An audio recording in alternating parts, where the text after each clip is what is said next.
ॐ नमो भगवते वासुदेवाय।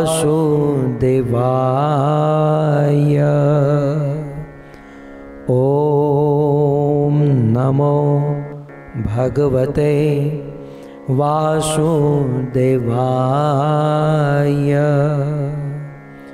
ॐ नमो भगवते वासुदेवाय।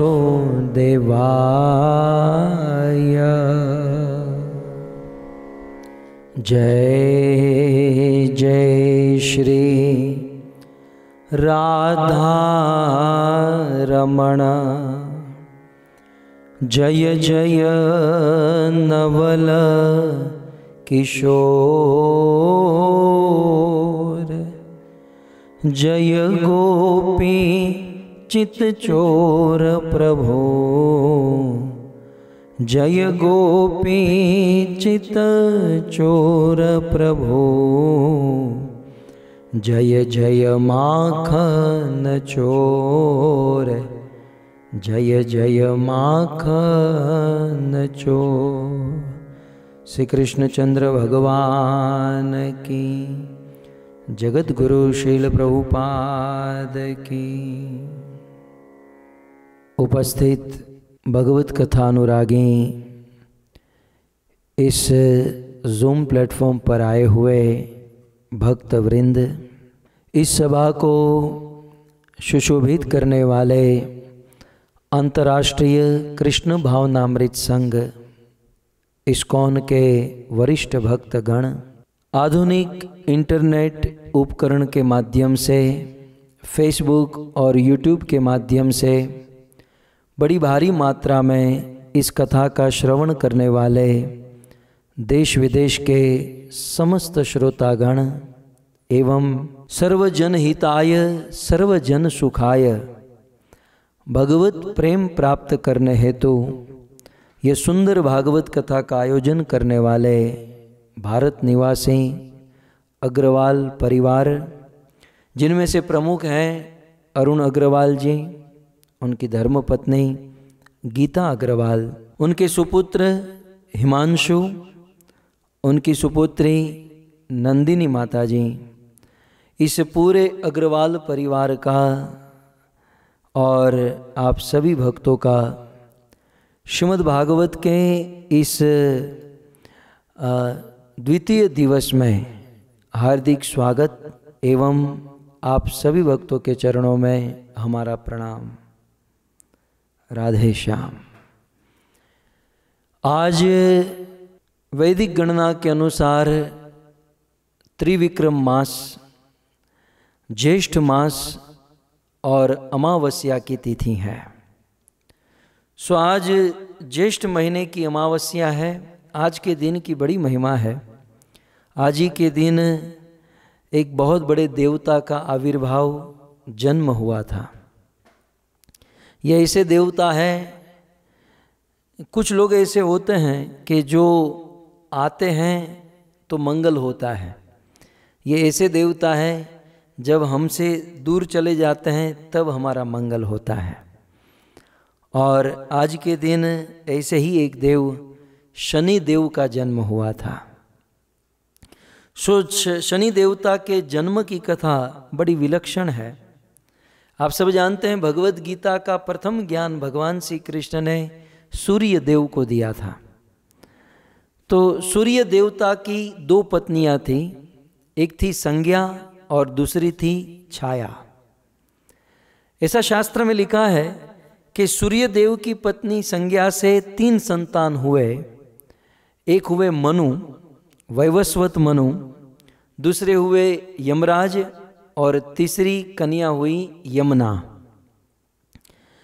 यमराज और यमुना ये दोनों ट्विंस थे। तो सूर्य देव की प्रथम पत्नी संज्ञा से 3 संतान, मनु, यमराज और यमुना। अब पॉइंट ये आया, शास्त्र में लिखा है कि सूर्य देव का प्रचंड तेज, सूर्य देव का प्रचंड ताप था। कुछ समय पहले पंचम स्कंद की कथा सुनते समय हमने देखा था कि किस प्रकार से सूर्य देव धरती से दूर है। सूर्य देवता धरती से बहुत दूर हैं, लेकिन इतने दूर होकर भी धरती पर कितना ताप। आजकल भारत में ग्रीष्म ऋतु प्रारंभ हो चुकी है, भारत में इस ताप का अनुभव प्रायः सब लोग कर रहे हैं। इतने दूर होकर भी सूर्य का जब इतना ताप हो सकता है, तो सूर्य के साथ रहने वाली उनकी पत्नी संज्ञा को कितना ताप लगता होगा। तो संज्ञा का विवाह सूर्य के साथ हुआ और उससे यह 3 संतान हो गए, परंतु संज्ञा सूर्य को छोड़कर चली गई। जब गई तो अपनी छाया को छोड़कर गई, और सूर्य देव ने छाया का स्वीकार किया और छाया से विवाह किया, और सूर्य देव की यह दूसरी पत्नी छाया से 4 संतान हुए। सावर्ण्य मनु, तप्ती, भद्रा और शनि देवता। सूर्य देव को छाया से 4 संतान हुए, सावर्ण्य मनु, दूसरी कन्या हुई ताप्ती। ताप्ती आप सब जानते हैं, जो लोग भारत में रहते हैं और ख़ास करके गुजरात में, और गुजरात में भी जो सूरत में रहते हैं, सूरत में एक पवित्र नदी है जिसे तापी कहा जाता है। ये तापी नदी और कोई नहीं, ये तापी नदी सूर्य देव की पत्नी छाया से इनका जन्म हुआ था। इसका वास्तविक नाम है ताप्ती गंगा, ताप्ती। परंतु फिर आगे चलकर समाज ने और संसार ने अपभ्रंश भाषा में ताप्ती को तापी कर दिया। सूर्य से छाया से 4 संतान हुई, सावर्ण्य मनु, ताप्ती और भद्रा और शनि देव। तो इस प्रकार शनि देव जो है वे सूर्य देव के संतान हैं। इनके जन्म के विषय में ऐसा है कि ये शनि देवता, ये महाराज जब अपनी माँ छाया के पेट में थे, तो इनकी माता छाया ने बहुत व्रत किए, उपवास किए, तप किए और बहुत भूखी रही। तो गर्भ में बच्चा था और उस समय ये बहुत व्रत, तप, उपवास और भूखे रहने के कारण वो प्रभाव उस बच्चे पर पड़ा और वो बच्चा बहुत काला निकला। उस बच्चे का जब जन्म हुआ तो वो बच्चा ये मोबाइल जितना काला था, आप देख सकते हैं। ये शनिदेव इतने काले हैं। जब इस बच्चे का जन्म हुआ तो सूर्य देवता स्वीकारने को तैयार ही नहीं है कि ये मेरा बेटा है। सूर्य देवता कहने लगे कि भाई मैं इतना प्रकाशवान हूँ, मैं इतना उजला हूँ, धवल हूँ, दुनिया को प्रकाश देता हूँ, और मेरा बेटा इतना काला कैसे हो सकता है। तो छाया ने कहा कि नहीं, ये हमारा बेटा है। सूर्य ने कहा नहीं, ये जो भी है हमारा बेटा है, फिर भी मैं इसे स्वीकार करने के लिए तैयार नहीं हूँ। सूर्य ने आज तक शनि को पुत्र के रूप में स्वीकार नहीं किया, इसलिए सूर्य और शनि के बीच में वैर भाव हो गया, सूर्य और शनि के बीच में शत्रुता हो गई। आज का ज्योतिष शास्त्र या वैदिक शास्त्र ऐसा कहता है कि यदि किसी की कुंडली में सूर्य और शनि एक साथ होता है तो उस व्यक्ति का अपने पिता के साथ या अपने बेटे के साथ कभी जमेगा नहीं। संसार में, समाज में हम देखते हैं कुछ बाप बेटों का जमता नहीं है, कुछ बाप बेटे बहुत झगड़ा करते हैं क्योंकि उनकी कुंडली में शनि और सूर्य दोनों एक साथ हैं। तो वैदिक परंपरा से शनि और सूर्य यद्यपि बाप बेटे हैं लेकिन उनका जमता नहीं और ये दोनों के बीच में तकरार होती रहती हैं। वैसे शनि देवता की बड़ी लीला है, बड़ी महिमा है। मुझे शनि देवता, देखिए आपके सामने शनि देवता महाराज का फोटो आया है, प्रणाम कर लीजिएगा, क्योंकि ये जिसके पीछे पड़ जाते हैं फिर कुछ बाकी नहीं छोड़ते हैं। तो शनि देवता हमारे ब्रज में भी हैं। ब्रज में 12 वन हैं, उनमें से एक है कोकिला वन। तो हमारे ब्रज में भी बहुत सुंदर शनि देवता की लीला है। लेकिन मुझे एक बहुत सुंदर घटना याद आ रही है। मैं प्रायः आप सबको अनेकों बार सुना चुका हूँ, लेकिन क्योंकि आज शनि देवता का जन्मदिन है इसलिए उस लीला को हम स्मरण करें। एक बार लक्ष्मी जी भगवान विष्णु की पत्नी लक्ष्मी जी ब्यूटी पार्लर में लगभग 4-5 घंटा मेकअप करके वहाँ से निकली और उसी समय बगल बाजू में सलून में शनि देवता दाढ़ी बाड़ी करा के, लॉकडाउन जैसे आज अमित नारायण करके आए हैं, बाल कटा के तो शनि देवता भी उसी प्रकार सब कुछ तैयार होकर टिप टॉप होकर सलून से निकले। लक्ष्मी जी और शनि देवता दोनों मार्ग में मिले। लक्ष्मी जी ने कहा कि शनि जी बताओ मैं आज कैसी लग रही हूँ। अब कोई भी माता तैयार होती है तो उसे चाहिए कि कोई कॉम्प्लीमेंट दे, कोई हमारी प्रशंसा करे। बताओ शनि देवता मैं कैसी लग रही हूँ। शनि ने कहा कि वैसे तो लक्ष्मी जी आप बहुत अच्छी लगती हो, लेकिन आज आपसे ज़्यादा सुंदर मैं लग रहा हूँ, क्योंकि आज बाल बाल कटा के आया हूँ, ये दाढ़ी बाड़ी करा के आया हूँ, आज आपसे अधिक सुंदर मैं लग रहा हूँ। लक्ष्मी ने कहा नहीं मैं आपसे अधिक सुंदर लग रही हूँ। शनि देवता ने कहा नहीं मैं अधिक सुंदर लग रहा हूँ। शनि देवता और लक्ष्मी के बीच में झगड़ा होने लगा, और जैसे ही वार्तालाप बातचीत झगड़ा आदि हुआ उसी समय वहाँ से नारद मुनि निकले। नारायण नारायण, अपने हाथों में वीणा लेकर वीणा बजाते हुए वहाँ से नारद मुनि निकले। शनि देवता ने नारद को बुलाया, नारद यहाँ आओ। बोले बताइए प्रभु क्या आज्ञा। बोले बताओ हम दोनों के बीच में झगड़ा हो रहा है, अब आप ही सॉल्यूशन दो, हम दोनों में से सुंदर कौन है। एक ही मिनट में नारद ने सोच लिया कि यदि मैं शनि को सुंदर कहूँगा तो लक्ष्मी जी की कृपा नहीं होगी, और यदि लक्ष्मी जी को मैंने सुंदर कह दिया तो ये शनि मुझे जिंदा नहीं छोड़ेगा। नारद जी ने ये कहकर वहाँ से मुकर गए कि देखो भाई मैं तो बाल ब्रह्मचारी हूँ, मुझे ये सुंदरता में कोई ज्ञान नहीं, मुझे कोई मतलब नहीं, मुझे कुछ समझ में नहीं आता, आप किसी गृहस्थ आदमी को पूछ लो। शनि देवता ने नारद का कॉलर पकड़कर कहा नारद तुझे ही बताना होगा, और जल्दी बता हम दोनों में से सुंदर कौन है। नारद जी ने कहा कि अब नारद तो कृष्ण के भगत हैं, बुद्धिमान हैं। नारद जी ने कहा कि ऐसे चिपक कर खड़े रहोगे तो मैं थोड़ी ना डिसीजन ले पाऊंगा, थोड़े दूर खड़े रहो और थोड़ा आगे पीछे चलो, थोड़ा चल कर आओ, आगे पीछे हो, थोड़ा सा कैटवॉक करो, थोड़ा फैशन शो करो। देखिए इस दुनिया में सबसे पहला फैशन शो के डायरेक्टर नारद मुनि थे, जज नारद मुनि थे, और इस फैशन शो में भाग लेने वाले दो थे, शनि देवता और लक्ष्मी जी। ये दोनों रैंप पर चलने लगे, आगे पीछे 2-5 बार हुए, तब नारद मुनि ने कहा डिसीजन हो गया। उतनी देर में नारद मुनि ने सोच लिया और कहा कि डिसीजन हो गया। बोले क्या हुआ। वो शनि आंख दिखा कर कहता है क्या हुआ, हम दोनों में से सुंदर कौन है। नारद जी ने कहा देखो शनि देवता, लक्ष्मी जी आप जब दूर से आ रही थी ना, आप जब ये रैंप पर चलते हुए जब आप आ रही थी दूर से, तब आप बहुत सुंदर लग रही थी। और शनि देवता आपका भी कमाल नहीं, आप जब चलते हुए जब ऐसे जा रहे थे आप पीछे से बहुत सुंदर लग रहे थे। अब नारद जी ने दोनों की महिमा बता दी, वहाँ से छूट भी गए और उनको जो कहना था वो कह भी दिया, सिद्धांत भी प्रस्तुत कर दिया कि लक्ष्मी जी का हमारे घर पर आना ये सुंदरता, ये शुभ माना जाता है, और शनि देवता का हमारे घर से या हमारे कुंडली से चले जाना ये सबसे शुभ माना जाता है। सो खैर आखिर जो भी है, कुल मिलाकर शनि देवता भगवान के भक्त हैं, उपासक हैं, संसार में उनकी बड़ी पूजा होती है। तो ऐसे शनि देवता का आज ज्येष्ठ मास अमावस्या के दिन जन्मदिन है, तो उसका स्मरण करते हुए आइए अब शनि देवता के जो जीजाजी हैं हम उनकी कथा सुने हैं।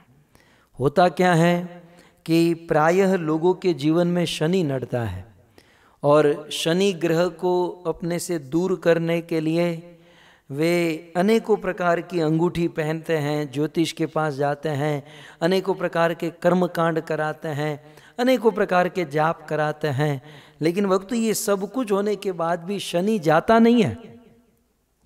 शनि ग्रह या कैसा भी ग्रह, शनि जैसा ग्रह भी यदि किसी को नड़ रहा हो और किसी भी सॉल्यूशन से यदि वह जा न रहा हो, तो उसका एक ही सॉल्यूशन है कि शनि देवता के जीजाजी जो है उनकी यदि कोई भक्ति करता है, उनका यदि कोई नाम लेता है, तो शनि देवता उसे कभी नहीं नड़ते हैं। और शनि देवता के जीजाजी कौन है? शनि देवता की बहन है यमुना। जैसे आपने सुना कि सूर्य देवता की ही 7 संतान हुई, उन 7 संतानों में से शनि भी हैं और यमुना भी है। यदि कोई यमुना, और यमुना के पति हैं भगवान कृष्ण।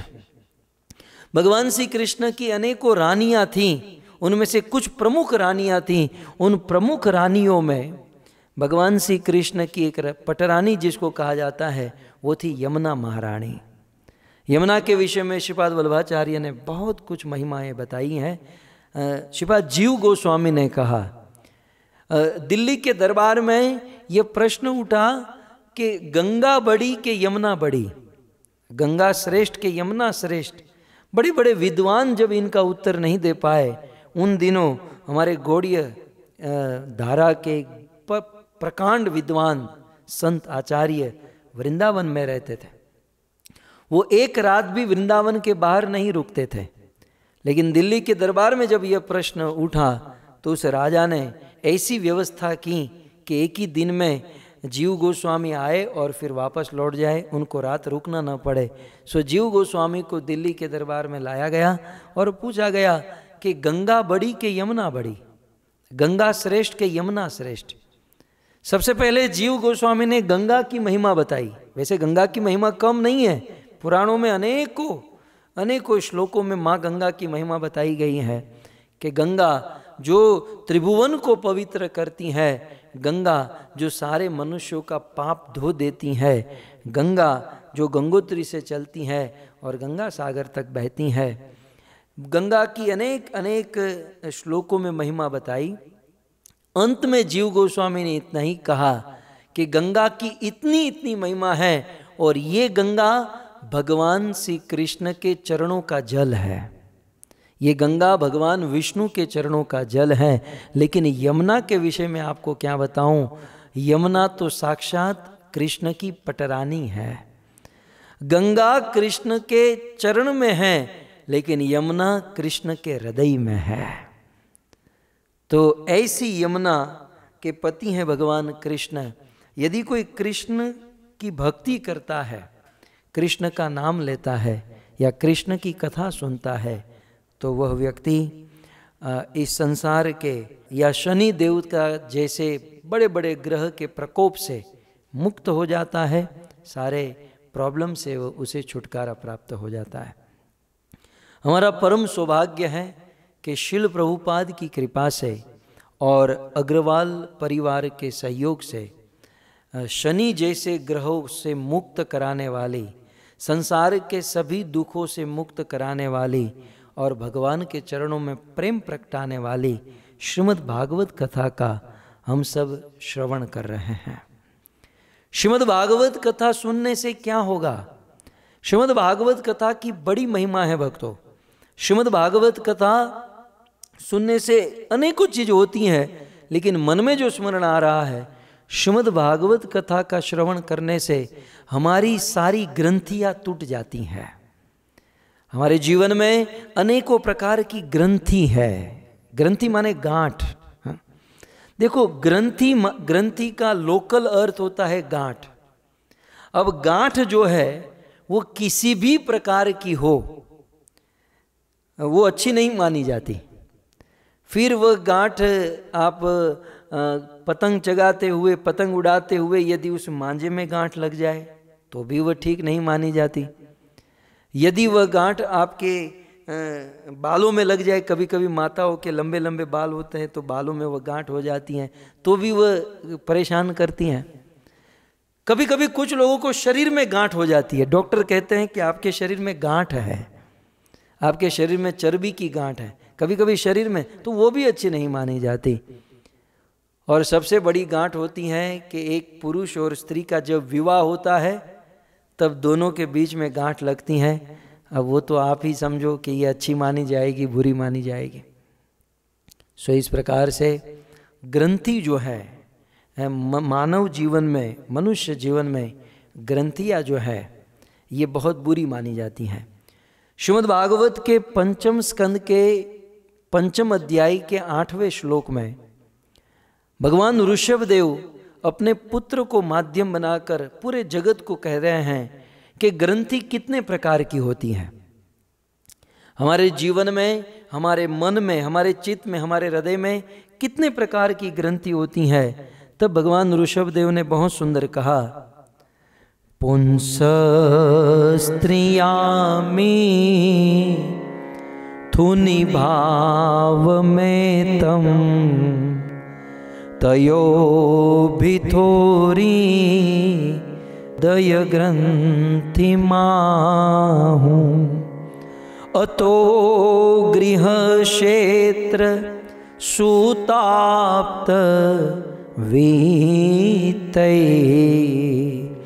जनस्य मोहो अहम ममेति। भगवान ऋषभदेव कहते हैं कि 5 प्रकार की ग्रंथि होती है। सबसे पहली ग्रंथि इस श्लोक में कहते हैं पुंसः स्त्रिया। सबसे पहली ग्रंथि मानी गई है पुरुष और स्त्री के संबंध की ग्रंथि। इस संसार में कई बार एक पुरुष किसी स्त्री में आसक्त होता है या स्त्री किसी पुरुष में आसक्त होती है, और इस आसक्ति के चलते भजन की बात तो दूर रही, भगवान की भक्ति तो नहीं कर सकते, परंतु संसार के पापों में इतने उलझ जाते हैं, संसार की जाल में इतने फंस जाते हैं कि चैन से जी नहीं पाते हैं। सो पुरुष और स्त्री में जो आसक्ति है इसे ग्रंथि कहा गया। भक्तों, स्त्री और पुरुष का संबंध कोई ग्रंथि नहीं है, यह ध्यान से सुनिएगा। स्त्री और पुरुष का संबंध तो पवित्र माना गया है। स्त्री और पुरुष के संबंध से ही तो राम कृष्ण जैसे बड़े बड़े भगवान और भक्तों का अवतार हुआ है। संबंध होना चाहिए, लेकिन स्त्री और पुरुष के बीच में जो आसक्ति जो है, जो अटैचमेंट है, उसे बहुत बुरी ग्रंथि कहा गया है, उसे बहुत बुरी गांठ कहा गया है।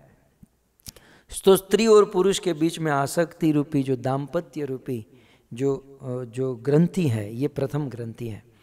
दूसरी ग्रंथि वे कहते हैं गृहम, घर रूपी ग्रंथि।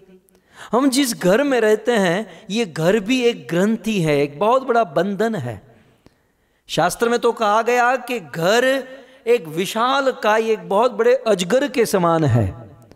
अजगर जैसे अपने आजू बाजू में रहने वाले सबको निगल जाता है, सबको खा जाता है, वैसे हम जिस घर में रहते हैं वो घर हमारी सारी एनर्जी को खा जाता है, हमारे सारे समय को खा जाता है, हमारी सारी संपत्ति को खा जाता है। सो घर भी एक ग्रंथि है, घर भी एक आसक्ति, एक ग्रंथि है, यदि उस घर में हम आसक्त है तो। भगवान ऋषभदेव तीसरी ग्रंथि कहते हैं संतान। हमारे पुत्र परिजन, हमारे संतान बहुत अच्छी बात है, लेकिन संतानों में जो आसक्ति है, भक्तों संतानों का पालन पोषण होना चाहिए, लेकिन रात दिन हर समय हर एक सेकंड ये मेरा बेटा, ये मेरा पुत्र, ये क्या करेगा, क्या खाएगा, क्या पिएगा। एटलीस्ट कम से कम भगवत कथा सुनते समय, कीर्तन करते समय संतान की आसक्ति से मुक्त होना चाहिए। संतान भी एक ग्रंथि है, एक आसक्ति है। चौथा, खेत, भूमि या प्रॉपर्टी। भगवान ऋषभदेव कहते हैं क्षेत्र, इसे संस्कृत के श्लोक में कहा गया है क्षेत्र। चौथी आसक्ति है क्षेत्र की। क्षेत्र माने घर, भूमि या फिर हमारी जो प्रॉपर्टी होती है।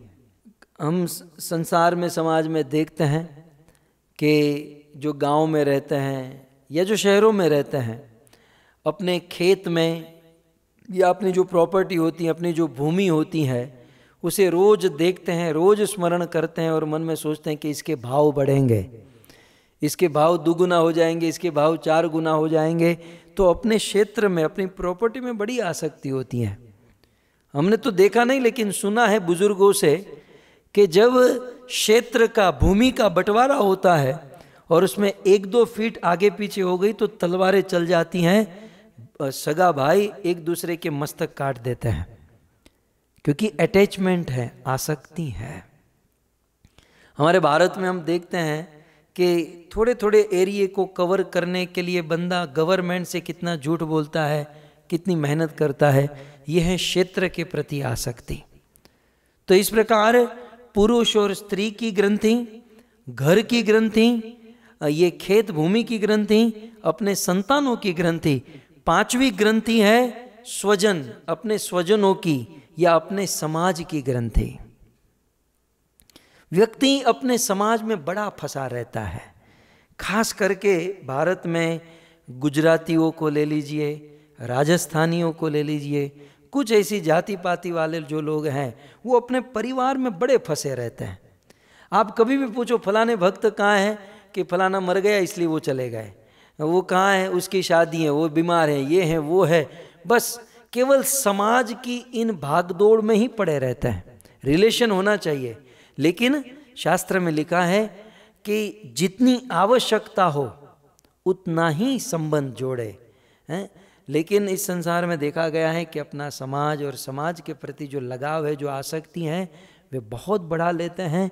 इसे भगवान ऋषभदेव ने ग्रंथि कहा है। तो यह है पांचवी ग्रंथि। छठी ग्रंथि है धन, पैसा। इसका अनुभव तो प्राय सब लोग करते हैं। पैसा भी, धन भी एक ग्रंथि है, एक बहुत बड़ा बंधन है, और रात दिन लोग उन्हीं के पीछे तो पागलों की तरह भागदौड़ कर रहे हैं, भटक रहे हैं।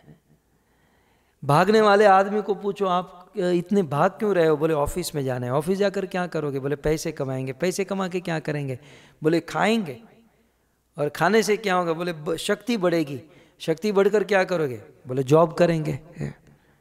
बस खाना पीना, पोषण करना, काम करना, केवल इसी के लिए मनुष्य जीवन नहीं मिला है।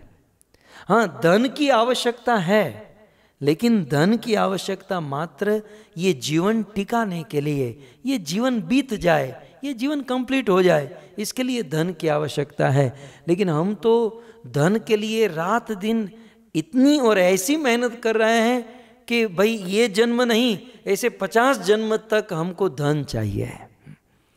अब रहने खाने पीने के लिए आदमी को कितना चाहिए, संतोषी होकर धन अर्जन करके अपना अधिक समय, अधिक एनर्जी, अधिक अपनी शक्ति भगवान की भक्ति में लगानी चाहिए। परंतु ये न करके हम धन कमाने के लिए भागदौड़ कर रहे हैं, और भागदौड़ करने से भी मिलेगा तो उतना ही जितना हमारे भाग्य में लिखा है, क्योंकि भाग्य से अधिक हम भोगत नहीं सकते, हम प्राप्त नहीं कर सकते। तो छठी ग्रंथि भगवान ऋषभदेव ने कही वो है धन, और सातवीं ग्रंथि है हमारा शरीर है। ये हमारा अपना शरीर है। लोगों को अपने शरीर के प्रति बड़ा लगाव होता है। हाँ, ये बात सत्य है, शरीर का ध्यान रखना चाहिए। शरीर एक नौका है, क्योंकि जान है तो जहान है। लेकिन बस रात दिन शरीर के पीछे ही पड़े रहना, शरीर को बस अच्छा कैसे खिलाऊं, शरीर को अच्छी जगह पर कैसे लेकर जाऊं, बस केवल शरीर शरीर शरीर के लिए ही सोचते रहना।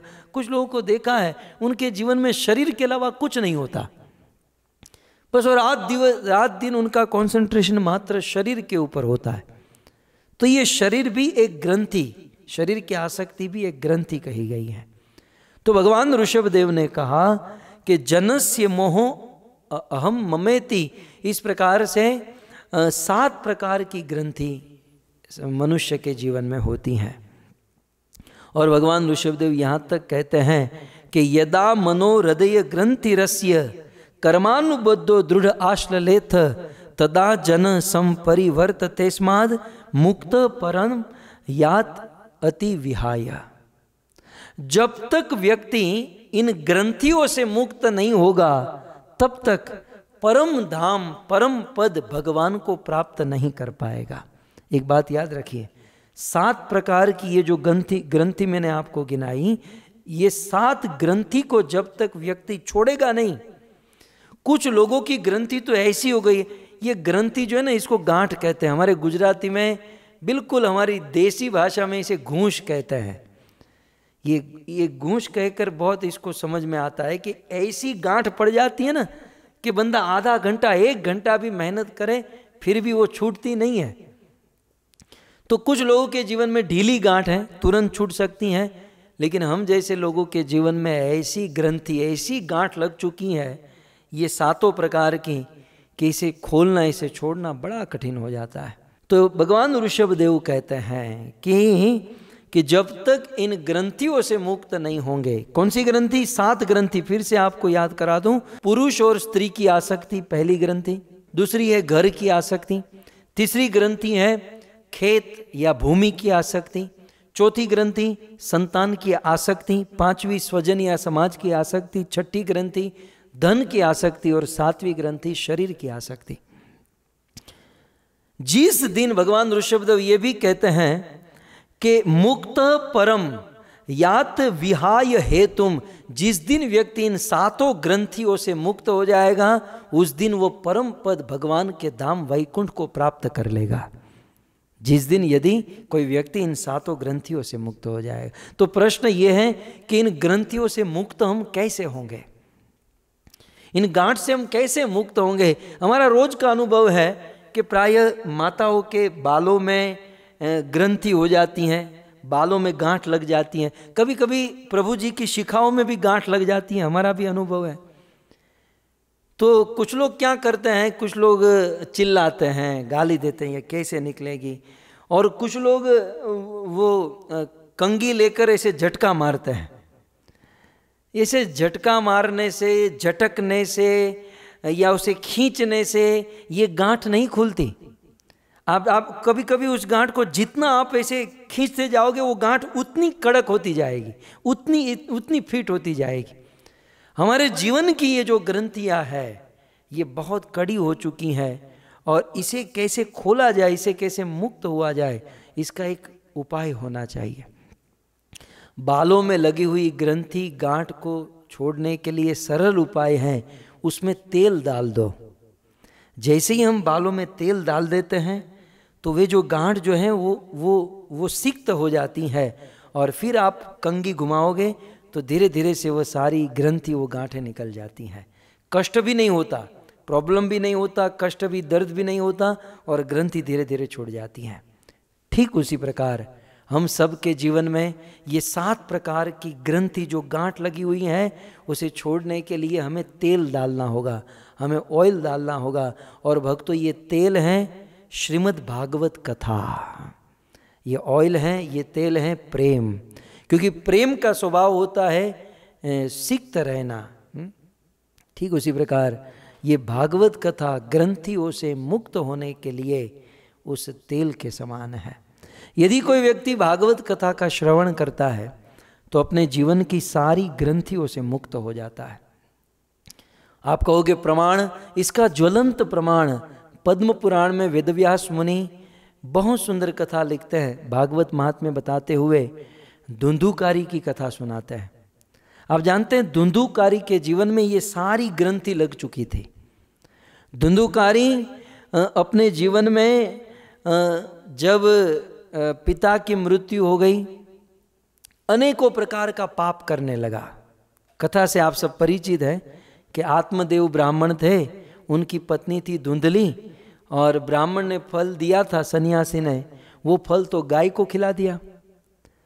और धुंधली को एक बेटा हुआ, वो भी कहीं से लेकर आई थी, उसका नाम हुआ धुंधुकारी, और गाय के गर्भ से बेटा हुआ जिसका नाम था गोकर्ण।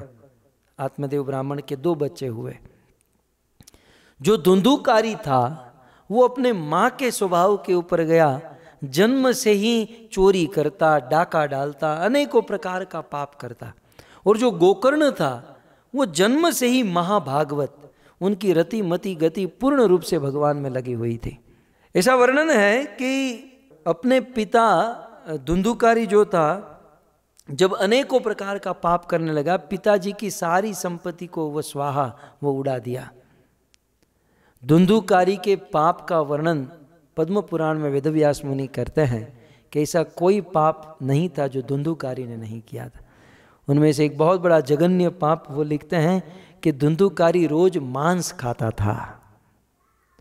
धुंधुकारी रोज मांस खाता था। भक्तों, ये मांस खाना ये बहुत बड़ा पाप है।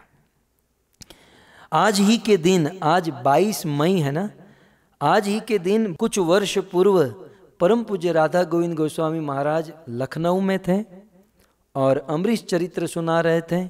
और आज के दिन ही परम पूज्य राधा गोविंद गोस्वामी महाराज ने कहा था कि आजकल कुछ लोग मांस खाते हैं और ये कहते हुए भी लज्जा महसूस नहीं करते हैं कि आई एम नॉन वेजिटेरियन। परम पूज्य राधा गोविंद गोस्वामी महाराज कहते हैं कि नॉनवेज नाम का शब्द हमारी भारत की वैदिक डिक्शनरी में है ही नहीं। अर्थात हमारे वेदों में नॉनवेज नाम का शब्द ही नहीं है। क्यों? क्योंकि मनुष्य एक और मात्र एक शाकाहारी है। मनुष्य को शाकाहारी बनाया गया है। पहले के जमाने में लोग अपने आप को मांसाहारी कहने में लज्जा महसूस करते थे। किसी व्यक्ति को कहा जाता था कि तू मांस खाता है तो ये बहुत बड़ी उनकी बदनामी होती थी। लेकिन गुरुदेव कहते हैं कि आज के लोग मांस खाने में अपना गर्व महसूस करते हैं। अपना शूट बूट टाई पहन लेते हैं, फ्लाइटों में प्लेन में बैठते हैं और मांस का ऑर्डर करते हैं, लेकिन वे बाहर से जेन्युइन लगते हैं, अंदर से वो राक्षस से भी गए गुजरे हैं। क्योंकि मांस खाना ये बहुत बड़ा पाप है। हमारे वैदिक शास्त्र में ये मांसाहार का कोई विकल्प ही नहीं है। और भक्तों, यदि साइंस की दृष्टि से देखा जाए तो मनुष्य के शरीर की रचना वेजिटेरियन खाने की है, मांस खाने की नहीं है। हमारा जठर, हमारी आंत इतनी लंबी है कि मांस इसमें जल्दी पचता नहीं है और उसे डाइजेस्ट होने में देरी होती है और फिर उसका जहर बनता है। जो बुद्धिमान लोग हैं, जो डिवोटी नहीं है, भक्त नहीं है, लेकिन आधुनिक विज्ञान को जो जान चुके हैं, वे आजकल मांस खाना छोड़ रहे हैं। क्योंकि वे जान चुके हैं कि ये मनुष्य, ये ह्यूमन बॉडी मांस खाने के लिए बनी नहीं है। सो शरीर का तो नुकसान है, साथ ही साथ किसी जीव को तड़पा कर, मार कर, काट कर खाना ये बहुत बड़ा पाप है। सो मुझे स्मरण आया कि आज 22 मई के दिन गुरुदेव ने ये निवेदन किया था कि नॉनवेज नाम का शब्द हिस्ट्री में नहीं था, लेकिन आज के लोगों ने ये शब्द अपने आप से, इसलिए महाराज जी के शब्द मैं आपको एज इट इज कहूँ, महाराज जी के ये शब्द है कि शाकाहारी और मांसाहारी नामक ये दो कृत्रिम शब्द है। गुरुदेव भगवान ने कहा कि ये दोनों कृत्रिम शब्द है। इसका अर्थ ये शास्त्रों के शब्द नहीं है। शास्त्र में वेजिटेरियन और नॉन वेजिटेरियन नाम का शब्द ही नहीं है, क्योंकि शास्त्र क्लियर है कि मनुष्य केवल वेजिटेरियन खाने के लिए ही बना है, शाकाहार खाने के लिए ही बना है। जो लोग इस प्रकार से मांस खाते हैं, सो गुरुदेव कहते हैं कि वो गीध की तरह है। गीध भी बहुत अच्छा है, क्योंकि वो अपने नियम में होता है। जो मनुष्य मांस खाते वो पशु से भी गए गुजरे हैं, क्योंकि पशु भी प्रकृति ने उनको जो खाने के लिए नियुक्त किया है, पशु वही खाते हैं। गाय घास खाती है तो वो घास ही खाती है, वो मांस नहीं खाती है। चिड़िया दाना चुगती है तो दाना ही चुगेगी और कुछ नहीं खाएगी। सिंह मांस खाने के लिए बना है, वो मांस ही खाएगा और कुछ नहीं खाएगा। लेकिन ये मनुष्य ही एक ऐसा आदमी है जो घास भी खाता है, मांस भी खाता है, मुर्गे का खाता है, बकरे का, कुत्ते का, सूअर का, ऊंट का मांस खाता है, पता नहीं किस किस का। लेकिन ये जो है बाहर से भले शूट बूट टाई पहनकर घूमे, लेकिन अंदर से आसुरी प्रकृति मानी जाती है। सो खैर, इस प्रकार से धुंधुकारी मांस खाने लगा, चोरी करने लगा, और जो मांस खाएगा वो गलत काम आज नहीं तो कल करेगा। अनेकों प्रकार के पाप में रचा पचा हो गया। फिर आप सब कथा जानते हैं कि 5 नृत्यांगना को अपने घर पर लाया। पिता तो चले गए वन में, माँ कुएं में गिरकर आत्महत्या कर ली, और ये धुंधुकारी राजा के घर से बहुत सारा धन चोरी करके आया, और जैसे ही धन लाया, उन 5 नृत्यांगनाओं ने धुंधुकारी के मुख में गरम गरम कोयले डालकर तड़पा तड़पा कर मार दिया। तो ये धुंधुकारी की नेचुरल डेथ नहीं थी, ये कमौत हुई थी। धुंधुकारी मरने के बाद प्रेत बना, और जब गोकर्ण को पता चला तो गोकर्ण ने धुंधुकारी के लिए भागवत कथा का आयोजन किया। क्योंकि जिसकी कमौत हुई है, मरने के बाद जिसकी मुक्ति नहीं हुई है, ऐसे हमारे स्वजनों का, पितरों का उद्धार करने के लिए क्या करना चाहिए? स्वयं भगवान भास्कर सूर्य देवता प्रकट हुए, और सूर्य देवता ने कहा कि ऐसे मरे हुए व्यक्ति को का उद्धार करना है तो श्रीमद् भागवत कथा सप्ताह श्रवणम कुरु। भगवान सूर्यदेव ने कहा था उस मरे हुए व्यक्ति की मुक्ति नहीं हुई और उसका उद्धार करना चाहते तो एक ही उपाय है, श्रीमद् भागवत कथा सप्ताह का श्रवण करो, जिससे उनका उद्धार होगा। और गोकर्ण जी भागवत के प्रवक्ता थे, व्यास मंच पर बैठे और भागवत कथा बोलने लगे। ऐसा वर्णन है पद्म पुराण में कि उस समय एक बंबू वहां पर गाड़ा गया, जहां कथा हो रही थी वहां पर एक बंबू लगाया गया। कहते हैं उस बंबू में 7 गांठें थी। जिस ग्रंथि की बात यहाँ पर हुई ना, तो बंबू में भी गांठ होती हैं। उस बंबू में 7 गांठ थी, उस बांस में 7 गांठ थी। धुंधुकारी प्रेत उस बांस में आकर बैठ गया। व्यासदेव लिखते हैं कि धुंधुकारी प्रेत उस 7 गांठ वाले बांस में आकर बैठ गया। ऐसा वर्णन है कि जब गोकर्ण जी भागवत कथा बोलने लगे, कथा के प्रथम दिन की पूर्णाहुति हुई, व्यास मुनि कहते हैं कि उस बांस की प्रथम ग्रंथि, प्रथम गांठ फट गई, टूट गई। कथा का दूसरा दिन समाप्त हुआ, दूसरी गांठ टूट गई। तीसरा दिन समाप्त हुआ, तीसरी गांठ टूट गई। ऐसे करते करते कुल मिलाकर मनुष्य में के जीवन में 7 गांठ होती हैं। 7 दिन की कथा हुई, वो धुंधुकारी प्रेत की 7 गांठ टूट गई।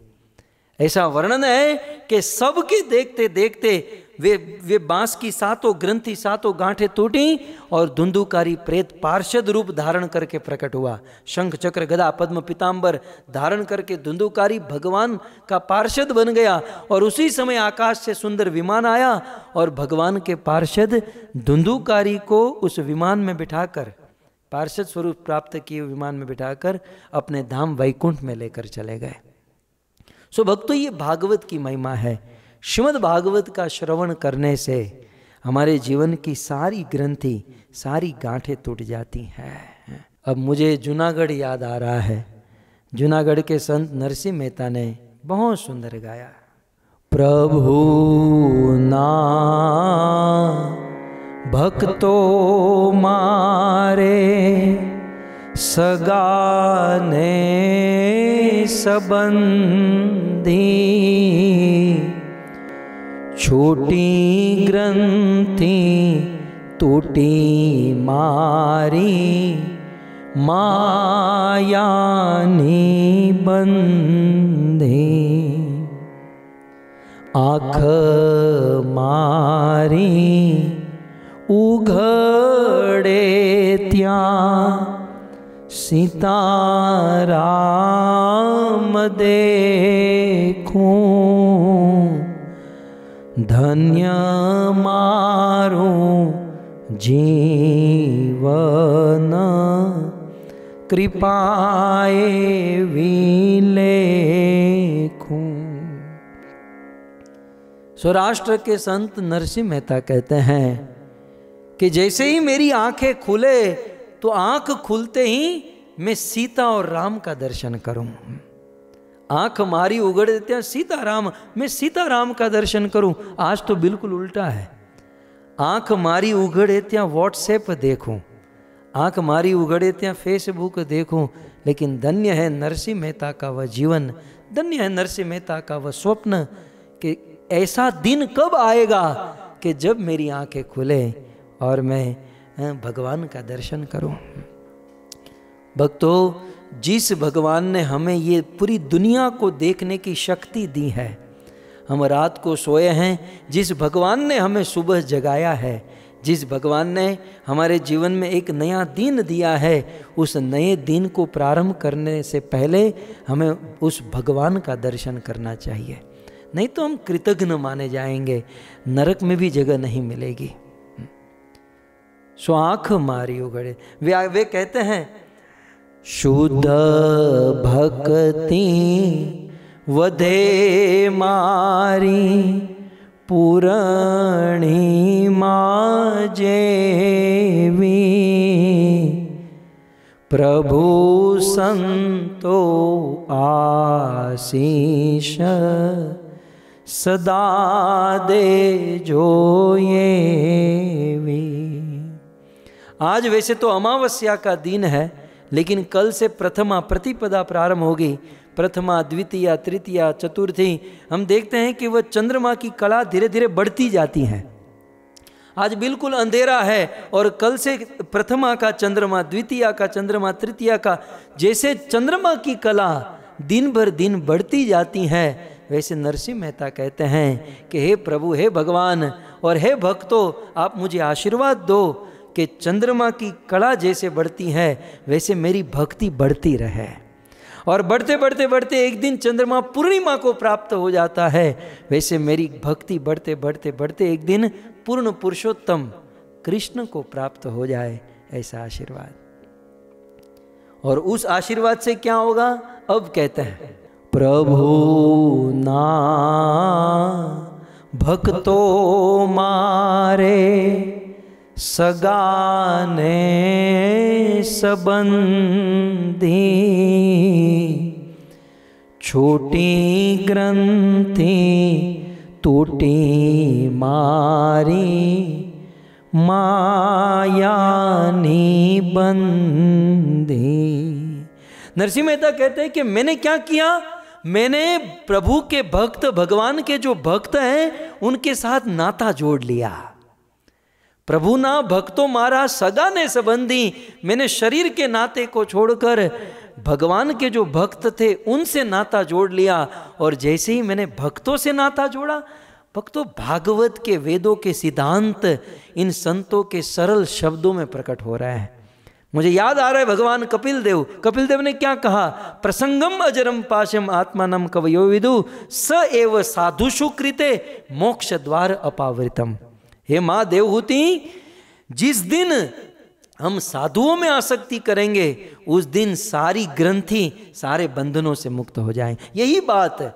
कहते हैं प्रभु ना भक्तों मारा सगा ने। नरसिंह मेहता कहते हैं जिस दिन मैंने भक्तों के साथ रिलेशन जोड़ा, उस दिन से छोटी ग्रंथि टूटी मारी मायानी बंधी। उस दिन से मेरी सारी ग्रंथि टूट गई और माया की बंधी छूट गई है। सो भक्तों, साधुओं की से संगति करने से और उनके मुख से भागवत कथा सुनने से हमारी सारी ग्रंथियाँ टूट जाती हैं। और अंत में, इस भजन के अंत में नरसिंह मेहता ने कहा कि इस बात को साधु संगति करके हमारी सारी ग्रंथि टूट जाती हैं और ईश्वर की प्राप्ति हो जाती है। यह रहस्य कौन जानता है? सब लोग नहीं जानते। ये रहस्य और इस टेस्ट को, इस रस को किसने चखा? तब नरसिंह मेहता कहते हैं, जेणे श्री राम चरण रस चाख्यो, जेणे श्री भागवत रस,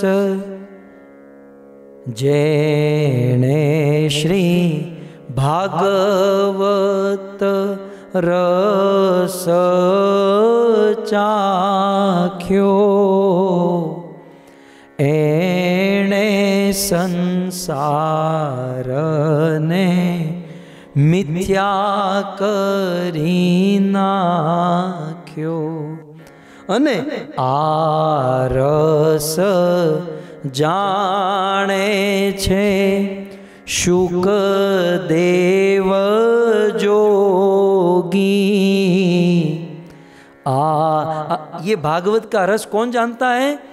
आरस जाने छे शुकदेव जोगी, अने कंईक जाने पेलो नरसैयो भोगी। कंईक जाने छे पेलो नरसैयो भोगी। अब देखिए, भक्त की नम्रता तो हर समय हर पल उनके साथ ही रहती है। अपने आप को भोगी कहते हुए नरसिंह मेहता कहते हैं कि इस रस को, इस रहस्य को सुखदेव गोस्वामी जानते हैं। सुखदेव गोस्वामी जैसे जोगी इस रस को जानते हैं कि भागवत सुनकर ग्रंथि टूटेगी, भगवान से प्रेम होगा, बड़ा आनंद मिलेगा, ये सुखदेव जी जानते हैं। और कई का और बहुत कम, बहुत थोड़ा इस रहस्य को जानता है तो मेरे जैसा भोगी नरसिंह मेहता। सो कुल मिलाकर प्रारंभ किया था ग्रंथियों से। 7 ग्रंथियाँ होती हैं। गोकर्ण धुंधुकारी की ये 7 ग्रंथि टूट गई भक्तों। और जैसे ही ग्रंथि टूटी वैसे पार्षद रूप प्राप्त धारण करके धुंधुकारी भगवान के धाम वैकुंठ को प्राप्त हो गया।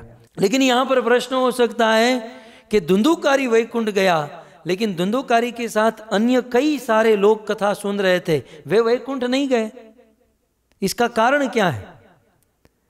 तो इसका कारण भगवान के पार्षदों ने ही बताया है कि कथा तो बहुत लोग सुन रहे थे।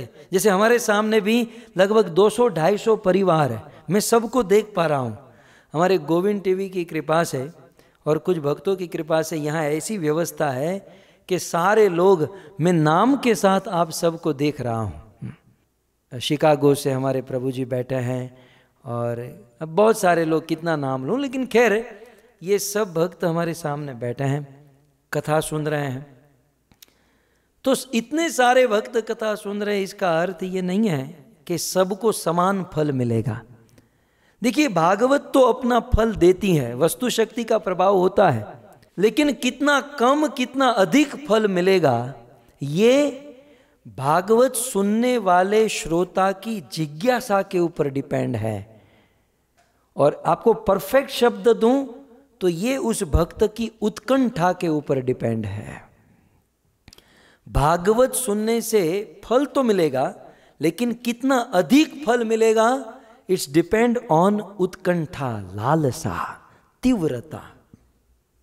कई बार कुछ लोग बस टाइम पास करने के लिए भागवत सुनते हैं, उसे भी भागवत का लाभ मिलेगा।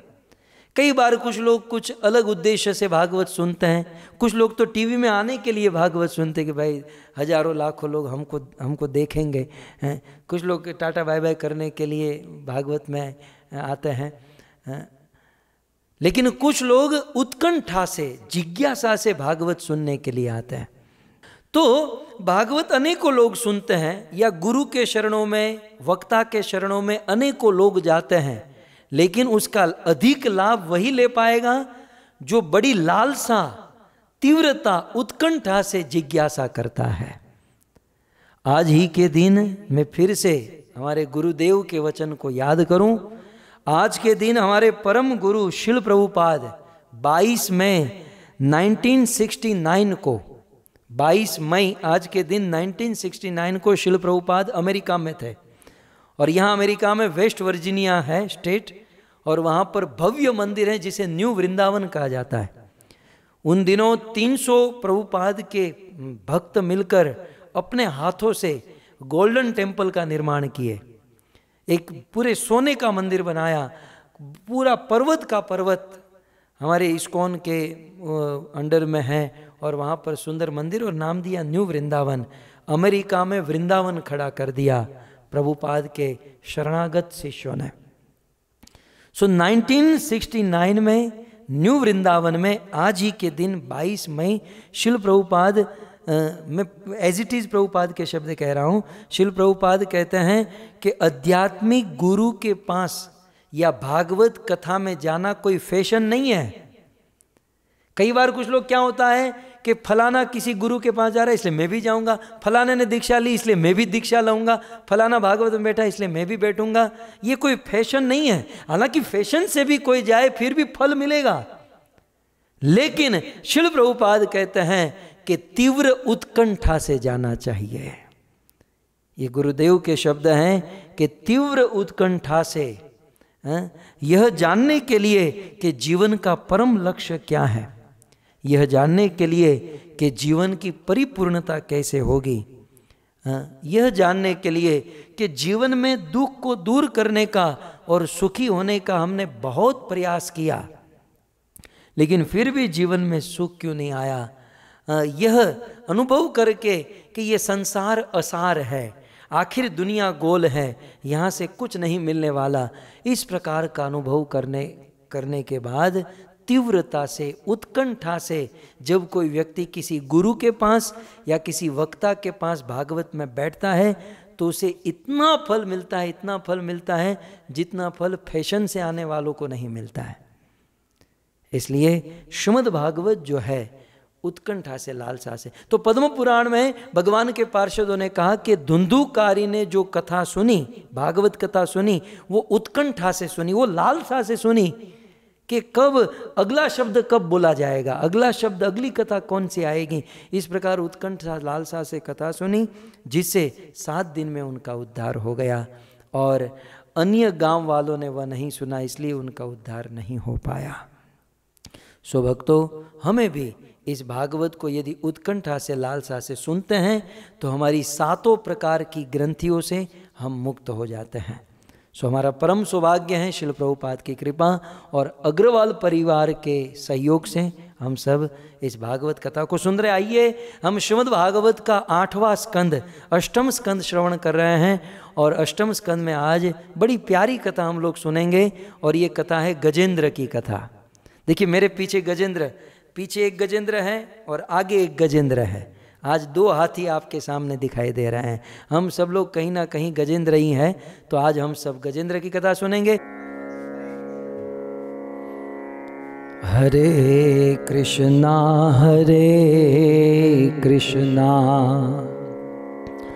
कृष्णा कृष्णा हरे हरे, हरे राम राम राम हरे हरे, राम राम हरे हरे। सुगत सत्र में हम सब ने श्रवण किया कि किस प्रकार से महाराज परीक्षित सुखदेव गोस्वामी को जिज्ञासा करते हैं कि कृपया करके आप हमें मनवंतर में होने वाले भगवान के अवतार की कथा सुनाइए, क्योंकि मनवंतरे हरेर जन्म कर्माणि च महीयस गृणन्ति कवयो ब्रह्मन् तानि नो वद शृण्वताम। क्योंकि हमने ऐसा सुना है कि मनवंतर में हरि के जितने भी जन्म हुए हैं बड़े रोचक हैं, तो कृपया करके मनवंतर में होने वाले भगवान के अवतार की कथा सुनाइए।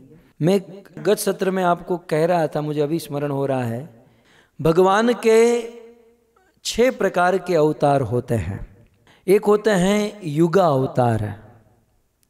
युग अवतार जैसे भगवत गीता में कृष्ण कहते हैं कि यदा यदा ही धर्मस्य ग्लानिर्भवति भारत अभ्युत्थानम अधर्मस्य तदात्मानं सृजाम्यहम्।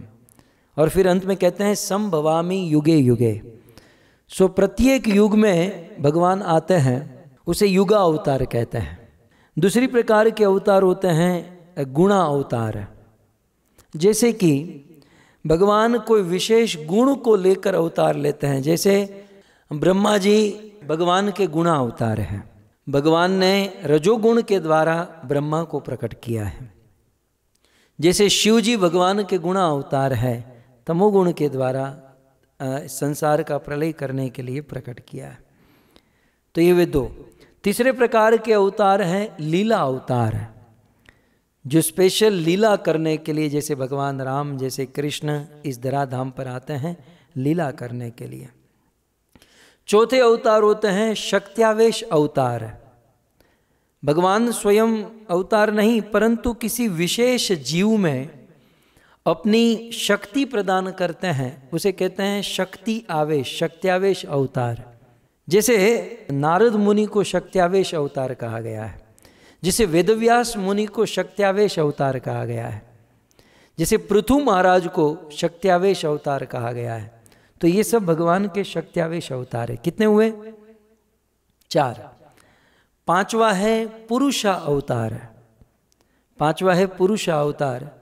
पुरुषा अवतार जैसे कोई पुरुष प्रोडक्ट करता है, वैसे भगवान के 3 पुरुषा अवतार है, कारणोदकशाही विष्णु, गर्भोदकशाही विष्णु और शिरोदकशाही विष्णु।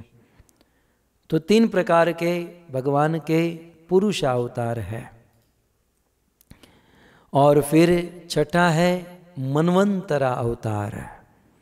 मनवंतरा अवतार अर्थात जैसे कल मैंने आपको बताया किस प्रकार 71 चतुर्युग के द्वारा एक मनवंतर होता है, ऐसे 14 मनवंतर जब बीतते हैं तब ब्रह्मा जी का एक दिन समाप्त होता है। तो ब्रह्मा जी के एक दिन में 14 मनवंतर होते हैं और उस एक मनवंतर में 71 चतुर्युग होते हैं। तो 71 चतुर्युग इज इक्वल टू 1 मनवंतर, और उस एक मनवंतर में भगवान का एक विशेष अवतार होता है जिसे मनवंतरा अवतार कहते हैं। और विशेष करके उस मनवंतर मनु की रक्षा करने के लिए उस मनवंतर में भगवान प्रकट होते हैं। तो गत सत्र में आपने ये भी सुना कि किस प्रकार से प्रथम मनवंतर में स्वयंभू मनु महाराज स्वयंभू वे मनु बने। दूसरे मनवंतर में स्वारोचिस मनु हुए और इंद्र हुए रोचन, और भगवान का अवतार हुआ विभु के रूप में। तीसरे मनवंतर के मनु हुए उत्तम, इसलिए उसे मनवंतर का नाम मनु के नाम से होता है। पहले मनवंतर का नाम हुआ स्वयंभू मनवंतर, क्योंकि स्वयंभू मनु के द्वारा वो राज किया गया। दूसरे मनवंतर का नाम है स्वारोचिस मनवंतर, क्योंकि स्वारोचिस मनु के द्वारा वह मनवंतर चलाया गया। तीसरे मनवंतर का नाम है उत्तम मनवंतर, क्योंकि उत्तम मनु बने, और तब इंद्र हुए सत्यजीत, ये इंद्र हुए और सत्यसेन नाम का भगवान का अवतार हुआ।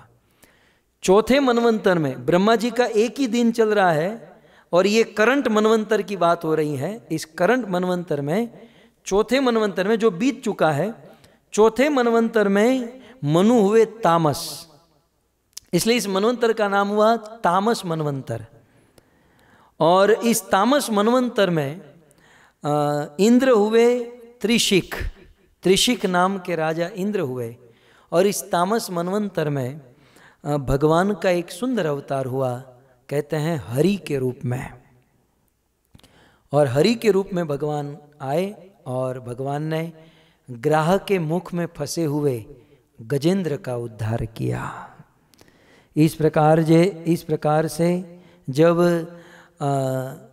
सुखदेव गोस्वामी ने निवेदन किया, तब महाराज परीक्षित जिज्ञासा करने लगे, रुकिए, आप इतना फास्ट गाड़ी मत भगाइए, कृपया करके आप हमें यह कथा विस्तार से सुनाइए। आइए राजा परीक्षित जिज्ञासा करते हैं, यहाँ से कथा प्रारंभ करते हैं। राजोवाच बादरायण ये तत्ते श्रोतुमिच्छामहे वयम् हरिर यथा गजपतिं ग्राह ग्रस्त मुमुचत ग्राह ग्रस्त मुमुच। श्री राजो उवाच, महाराज परीक्षित कहने लगे। महाराज परीक्षित ने सुखदेव गोस्वामी को संबोधन दिया बादरायण। महाराज परीक्षित सुखदेव गोस्वामी को कहते हैं बादरायणी। अब यहाँ पर प्रश्न होगा, परीक्षित महाराज सुखदेव गोस्वामी को बादरायण क्यों कहते हैं? वास्तव में वेदव्यास मुनि का नाम है बादरायणी, क्योंकि वेदव्यास मुनि बदर के वृक्ष के नीचे रहते थे। बदर माने बेर, गुजराती में बोर कहते हैं, इंग्लिश का पता नहीं। सो बदर माने बेर, बेर के पेड़ के नीचे वेदव्यास मुनि रहते थे। वेदव्यास मुनि की कुटिया बद्रीनाथ धाम में बेर की कुटिया के नीचे थी। और ऐसा वर्णन है कि व्यास मुनि केवल बेर खाकर ही अपना जीवन बिताते थे। सो व्यास मुनि को क्योंकि बेर खाते थे और बेर के नीचे रहते थे, इसलिए उनको बादरायण कहा जाता है। ये बादरायण वेदव्यास जी का नाम उनकी तपस्या का द्योतक है। और क्योंकि उस बादरायण के पुत्र हुए सुखदेव गोस्वामी, इसलिए सुखदेव गोस्वामी को बादरायणी कहते हैं। तो यहाँ पर महाराज परीक्षित जिज्ञासा करते हैं कि हे सुखदेव गोस्वामी, महाराज परीक्षित कहते हैं कि बादरायण एतत्ते श्रोतुम इच्छामि में वयम। कल आपने सुना कि महाराज परीक्षित ने मनवंतर की कथा सुनने की जिज्ञासा की, और सुखदेव गोस्वामी जब एक के बाद एक मनवंतर की कथा सुनाने लगे तो कथा सुनते सुनते अब परीक्षित महाराज ने फिर से सुखदेव गोस्वामी को रोक दिया, और रोककर परीक्षित महाराज सुखदेव गोस्वामी से कहते हैं कि हे बादरायण, हे बहुत बड़े तपस्वी के पुत्र, हे वेदव्यास मुनि के पुत्र, हे सुखदेव गोस्वामी, श्रोतुम इच्छामि अहे वयम, हम लोग सुनना चाहते हैं। वयम का अर्थ होता है हम। यहाँ पर महाराज परीक्षित ये नहीं कह रहे हैं कि मैं सुनना चाह रहा हूँ, यहाँ पर महाराज परीक्षित कहते हैं वयम, हम लोग सुनना चाहते हैं।